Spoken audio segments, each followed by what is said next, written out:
Hey there, YouTube. I'm Jack, and this is Raw Tropical Living. Thanks for joining me today. Hope everybody is doing well out there. I had a great day yesterday. I finally made it down to Pensacola. First time I've been down in probably 2 months, a little over 2 months, and stocked up on some supplies. And I went to an Asian market, my usual Asian market, and I scored mangoes. So I am super happy, super happy. They've got some ripening to do, but this is the first time I've seen a Tofo mangoes in months and months and months. So I'm definitely a happy camper. Anyhow, today I want to talk about the biggest mistake on a raw vegan diet. Guys, if you're not already subscribed to the channel, I'd appreciate it if you go down and hit that subscribe button now. Then be sure you click on the little bell and check send notifications to stay subscribed to the channel. I'm hoping, like a lot of my videos, that the thought of this will can be applied to different things in life. I've been of the mind, and I've done a number of videos on this, although it's not all that exciting. I think when you're doing these type of videos, everybody just wants to tell you to tell them, like, eat this, eat this, eat this, eat this, do this at 7 o'clock, do this at 9, blah, blah, blah, blah. I like to deal with the psychological a little bit more, and just using little mind tricks, psychological tricks, using the way our mind naturally works to make this lifestyle work for us. One of the worst things that I see, and this is what drags most people down, and I when it comes, okay, and number one, when I'm talking about mistakes, a mistake can be anything from, that's usually something in your head. That's something too. I'll actually start there. Most things people are considering mistakes, they might not be what they are optimally wanting to do, but like eating a bite of cooked food, is that really a mistake? But either way, stop dwelling on it. That's the biggest problem people have, is when they do something. And I've done this in several areas in my life before. I remember I used to be a binge eater. Back in the day, I mean, I wasn't like one of the, when people say binge eating, you think it's almost like an ongoing problem. I didn't do it all the time. I just had times when I'd do it. And there were a lot of times where I just had this mentality of, okay, if I've eaten bad for the day, screw it. I've already messed up this day, so I might as well double down, eat as bad as I possibly can on this day, and I'll get right back to it tomorrow. Or even worse, sometimes you extend that more, like, well, now I've screwed up, so starting next week, I'm going to do this again. Or there's a lot of different psychology that goes on with what I'm talking about here.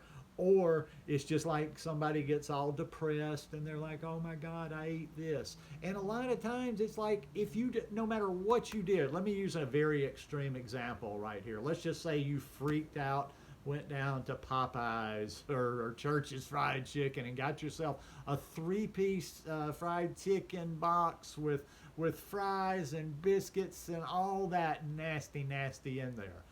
Obviously, I'm imagining probably most people have not messed up that much, but even if you did that, no matter how detrimental you think that is to your body, no matter how you feel after that, there is only one course of action. There is only one sensible course of action after doing something like that.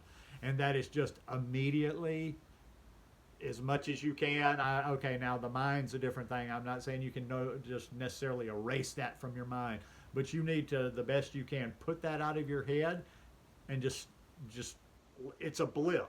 It's a blip, no matter how bad of a blip it is. Next meal, you just go right back to where you're eating. But what gets most people is they do this and they just spiral and they spiral and they spiral and they think about it and they're like, well, I've screwed up now. I've eaten something that's so far off my plan. People talk about that with the cooked. That's what I don't understand too. It's just like, it's you just cut it off. You don't let it keep going. I can't relate to this all that much because I don't ever have what I consider slip-ups. If I eat something that's not my day-to-day or that's not my optimal, it's always a conscious choice with me. So I'm making the choice ahead of time, and I do this immediately too. The next meal, I just jump right back to the way that you guys see me. If you follow me on Instagram or watch my What I Eat in a Day videos, I go right back to how I normally eat. And like I said, it messes with your head, but there's nothing that you're going to just do one meal one time that's just going to fundamentally mess you up like that. So that's why I've never quite gotten the whole it's a downward spiral if I eat a bite of cooked food, or it's a downward spiral if I eat a bite of this or that.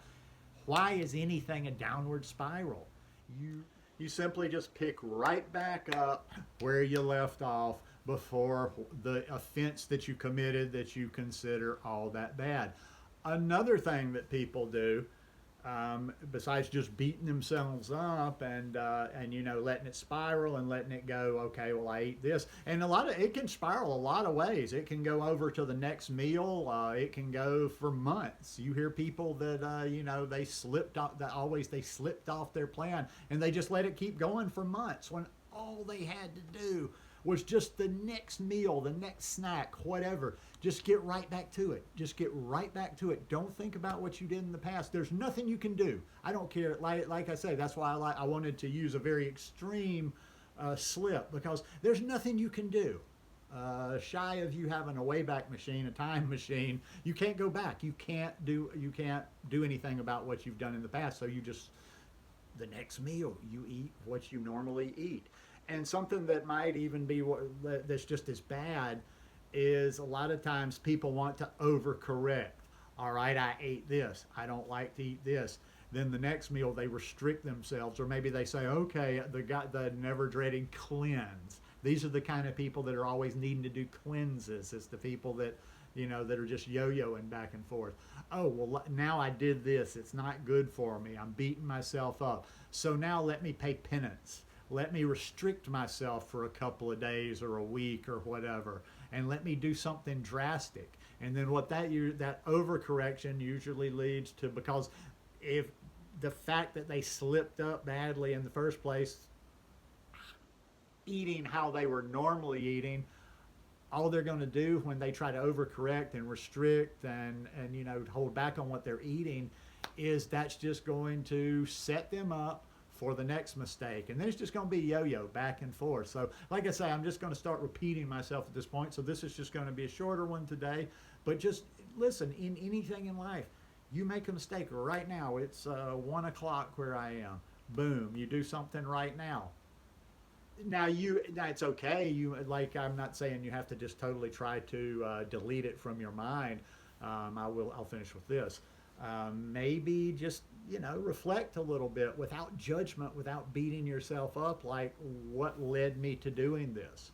Why did I do this? What were the feelings I was having around this? What were the circumstances, my physical circumstances? And last but not least, what can I do the next time to cut this off? I can't do anything about the last time. I'm going to get right back on the horse, just doing my normal way of eating. But the next time these feelings come up, the next time I'm about to slip like this, eat something that I don't want to eat, what can I do ahead of time to, alleviate that? So anyhow, just my 2 cents worth. Hope you guys enjoyed this video today. If you like it, please give me a thumbs up, and I'll see you in a couple of days. Peace.